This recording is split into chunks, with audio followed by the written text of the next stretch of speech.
Back to 100. So ఈరోజు మనం చూస్తున్న ఒక stock DAM capital advisors limited. ఇది రీసెంట్గా ఐపీఓకి వచ్చేసింది అన్నట్టు.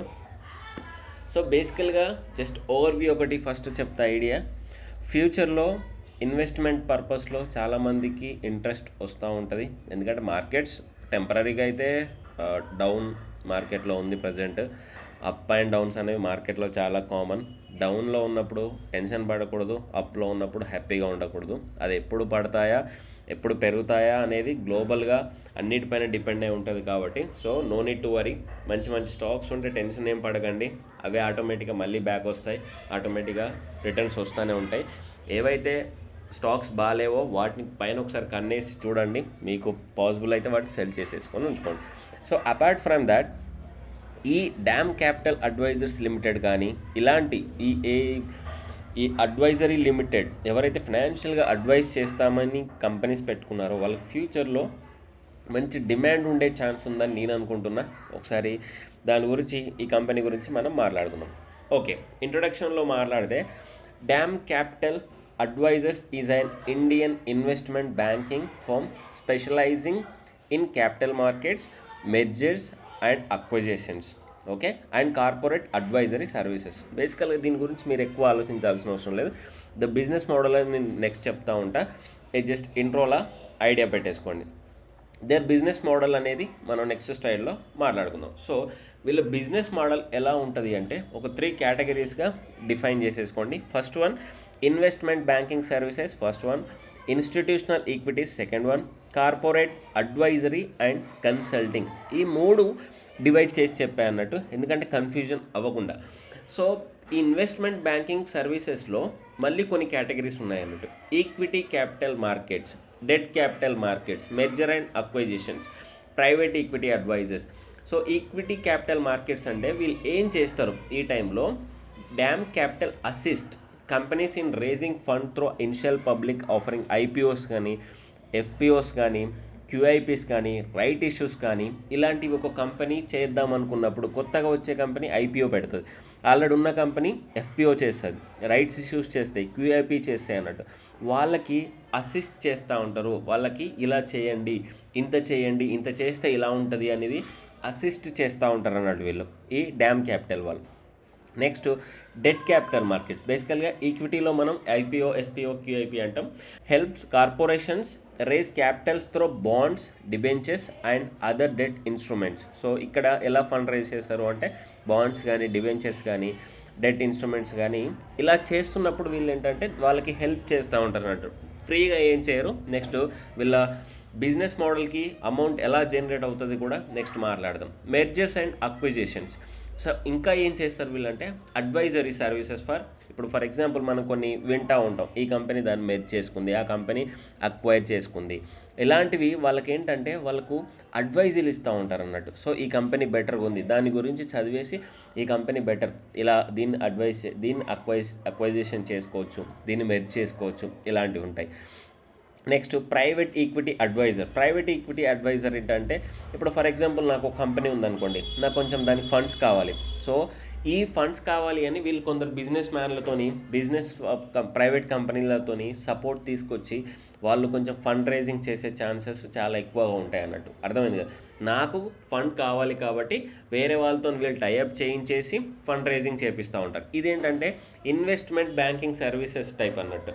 నెక్స్ట్ ఇన్స్టిట్యూషనల్ ఈక్విటీస్లో 2 కేటగిరీస్ ఉన్నాయి, equity research and sales, institutional trading desk. So equity research and sales అనేవాళ్ళు ఇప్పుడు ఇన్స్టిట్యూషనల్ ఇన్వెస్టర్స్ ఉంటారు కదా, వాళ్ళకి ఏ కంపెనీస్ బాగుంటాయి, ఏ కంపెనీ ఓవర్ వాల్యూడ్ ఉంది, ఏ కంపెనీ అండర్ వాల్యూడ్ ఉంది అనే వాటి గురించి చెప్తూ, ట్రేడింగ్ స్ట్రాటజీస్ చెప్తూ వాళ్ళకి అడ్వైజులు ఇస్తూ ఉంటారు అన్నట్టు. Okay, next institutional trading desk. కొందరికి ఏంటంటే ఇన్స్టిట్యూషనల్ వాళ్ళకి, మ్యూచువల్ ఫండ్స్ వాళ్ళకి, నెక్స్ట్ హెడ్జ్ ఫండ్స్ కానీ, పెన్షన్ వాళ్ళకి కొన్ని ట్రేడ్స్ చేసి పెడతా ఉంటారు అన్నట్టు. ఉంటారు కదా మనం మామూలుగా మేము ఈ ట్రేడింగ్ చేస్తాం, ఈ హెల్ప్ చేస్తాం, ఈ ఫండ్స్ హౌస్ వాళ్ళకి ఆ ట్రేడ్స్ని ఎగ్జిక్యూట్ చేసి పెడతా ఉంటారు. Corporate advisory and consulting. బేసికల్గా ఇది కూడా 2 కేటగిరీస్ ఉన్నాయి, strategic business consulting, regulatory compliance advisory. Okay, దీంట్లో స్ట్రాటజిక్ బిజినెస్ కన్సల్టింగ్లో provides insights into financial planning, restructuring and marketing expansion. ఒక కంపెనీ ఉందనుకోండి, దానికి కొంచెం ఫైనాన్షియల్ ప్లానింగ్ ఎలా చేసుకోవాలి, ఈ కంపెనీని ఎలా రీస్ట్రక్చర్ చేసుకోవాలి, కంపెనీని మార్కెట్ ఎక్స్పాన్షన్ ఎలా చేయాలి, ఇలాంటివి కూడా చెప్తూ ఉంటారు. నెక్స్ట్ ఇంకా రెగ్యులేటరీ ఉంటాయి కదా, మనకు రూల్స్ వస్తూ ఉంటాయి. సెబీ వాళ్ళకి ఎలాంటి రెగ్యులేషన్స్ మీరు ఫాలో అవ్వాలి, ఇలాంటి వాటి మీద కూడా వాళ్ళు వర్క్ చేశారన్నట్టు. బేసికల్గా మరి వీళ్ళకి డబ్బులు ఎక్కడి నుంచి వస్తాయంటే డ్యామ్ క్యాపిటల్ రెవెన్యూ మోడల్ చూడండి.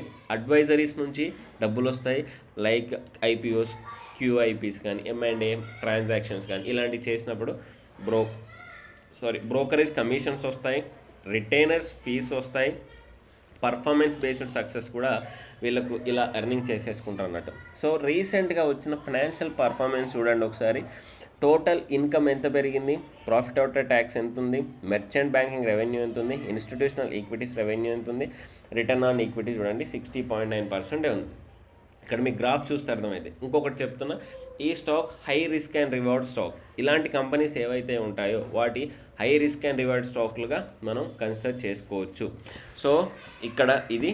నెక్స్ట్ టెక్నికల్ అనాలిసిస్ చూస్తే చూడండి, ఇనిషియల్గా 457 వరకు ఆల్ టైమ్ హై దగ్గరికి వెళ్ళేసిన తర్వాత కరెంట్లీ 199 లోకి వచ్చేసింది. ప్రజెంట్ 220 దగ్గర స్టేబుల్ అయింది అన్నట్టు.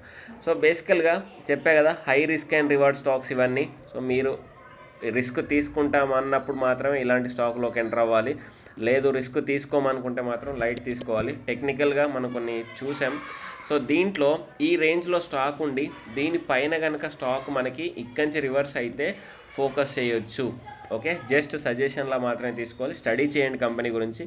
లేదు స్టాక్ ఇక్కడి నుంచి ఇంకా రివర్స్ అయితే మాత్రం వెయిట్ చేయాలి అనేది నా సజెషన్. అంటే ఇక్కడి నుంచి స్టాక్ రివర్స్ అవుతుందా, ఇలా మార్కెట్లో నుంచి డౌన్ అయిపోతుందా అనేది వెయిట్ చేసి చూడాల్సిందే. ఈ జోన్లో మాత్రం బై చేయకండి. ఈ జోన్ నుంచి పైకి కన్ఫర్మేషన్ రావాలి, ఈ జోన్ నుంచి కిందికి కన్ఫర్మేషన్ రావాలి. అలా వచ్చిన తర్వాత మాత్రమే బై చేసుకోండి. సో ఇది మార్కెట్ సెంటిమెంట్ ఎలా ఉందనేది మనం ఆల్రెడీ చూసాం. ప్రీవియస్గా ఇప్పటికి వరకు దాని ఫాల్ ఎంత అంటే ఆల్ టైమ్ హై నుంచి 43% ఫాల్ అయిపోయింది ఐపీఓ వచ్చిన తర్వాత. ట్రేడింగ్ యాక్టివిటీ ప్రజెంట్ చూసాం ఎక్కడ డౌన్ అవుతుందో అనేది. సో రీసెంట్గా వచ్చిన కొన్ని న్యూస్ ఉన్నాయి. అడ్మినిస్ట్రేటివ్ వార్నింగ్ ఫ్రమ్ సెబీ నుంచి కొన్ని వార్నింగ్స్ వచ్చాయి దీనికి.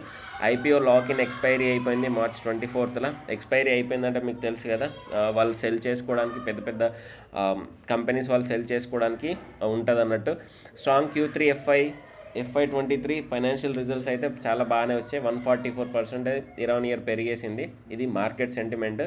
ఆ తర్వాత ఇండస్ట్రీ అనాలిసిస్ చెప్పే కదా, ఇలాంటి కంపెనీస్కి చాలా డిమాండ్ ఉంది.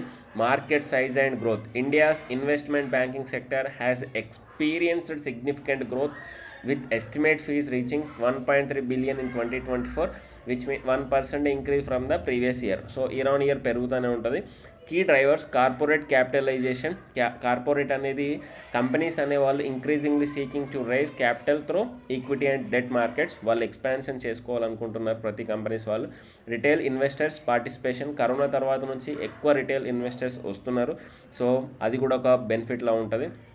Trends, private credit emergence, technological advancement అనేవి ఇవి మనకు ఇండస్ట్రీ అనాలిసిస్ గురించి. సో కాంపిటేటివ్ అనాలిసిస్ మెయిన్గా మనకు ఉండేది కాంపిటేటివ్ అనాలిసిస్.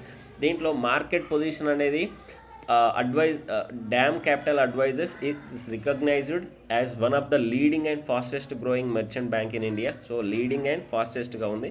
కానీ దీనికి ఉన్న కాంపిటేటర్స్ ఐసిఐసిఐ సెక్యూరిటీస్ ఇది చాలా బెటర్గా ఉంటుంది అని చెప్తున్నారు.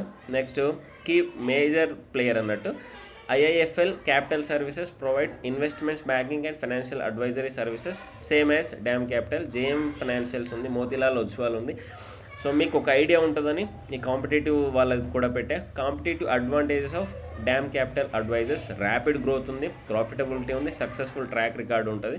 సో ఎందుకంటే రీసెంట్గా వచ్చిన హై కంపెనీస్ ఏవైతే ఉంటాయో వాళ్ళు ఐపీఓ వీళ్ళ హెల్ప్ తీసుకోవడం అనేది కొంచెం బెటర్గా ఉంది. ఛాలెంజెస్ అనే రెగ్యులేటరీ ఎన్విరాన్మెంట్, మార్కెట్ వొలటాలిటీ అనేది ఉంటాయి. రెగ్యులేటరీ అంటే మామూలుగా ఏదైనా ఒక సంథింగ్ ఉంటాయి కదా, రూల్స్ చేంజెస్ అలాంటివి, కండిషన్స్. నెక్స్ట్ రిస్క్ అనేవి ఎక్కడ ఉంటాయి, ఏ కంపెనీ అయినా రిస్క్తోనే కూడుకుంది. స్టాక్ మార్కెట్ అంటేనే రిస్క్తోని. మీరు రిస్క్ తీసుకుంటామనుకున్నప్పుడు మాత్రమే మార్కెట్లోకి రావాలి, లేదా లైట్ తీసేసుకోవాలి.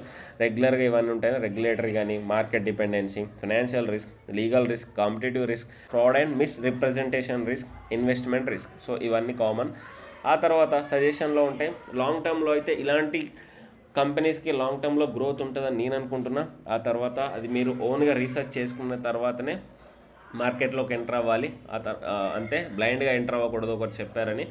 Growth in investing banking. So this financial service sector is expanding. DAM Capital has reported strong revenue and profit growth. So ఇవి next advice. Consider investing only if you have a high risk appetitive long term view. Okay, మేము చెప్పే కదా high risk and reward stock. ఇది సజెషన్లా తీసుకోండి. Short టర్మ్లో అంటే recent just volatility ఉంటుంది కాబట్టి షార్ట్ టర్మ్లో చూసేవాళ్ళు ఆ జోన్ నుంచి పైకి వచ్చిన తర్వాత ఎంతో కొంత ప్రాఫిట్తోని బ్యాక్ వెళ్ళిపోవచ్చు. సో ఇది మన వీడియో. మీకు ఓకే, రీసెంట్గా వీళ్ళు ఐపీఓస్ తీసుకొచ్చినాయి. మొబిక్విక్, వాక్హార్డ్, స్పైస్ జెట్, వెల్ప్సన్, రాన్సెల్, ఎక్సిగో. నెక్స్ట్ ఇవన్నీ చాలా ఉన్నాయి. ఆ తర్వాత వీళ్ళు మెర్జర్స్ అండ్ అక్విజిషన్స్ చేసినవి కొన్ని ఉన్నాయి. ఆ తర్వాత కార్పొరేట్ ఫైనాన్షియల్ అడ్వైజరీ చేసే వాళ్ళు ఉన్నారు. సో క్లయింట్స్ అయితే బాగానే ఉన్నారు. సో ఒకసారి ఫోకస్ చేయండి. కాంపిటీషన్ చాలా ఉంటుంది కదా, ఒకసారి దీని గురించి ఫుల్గా స్టడీ చేసిన తర్వాతనే మంచి టెక్నికల్ ఆపర్చునిటీ ఉన్నప్పుడు మాత్రం ఎంటర్ అవ్వండి. Thank you. జై హింద్.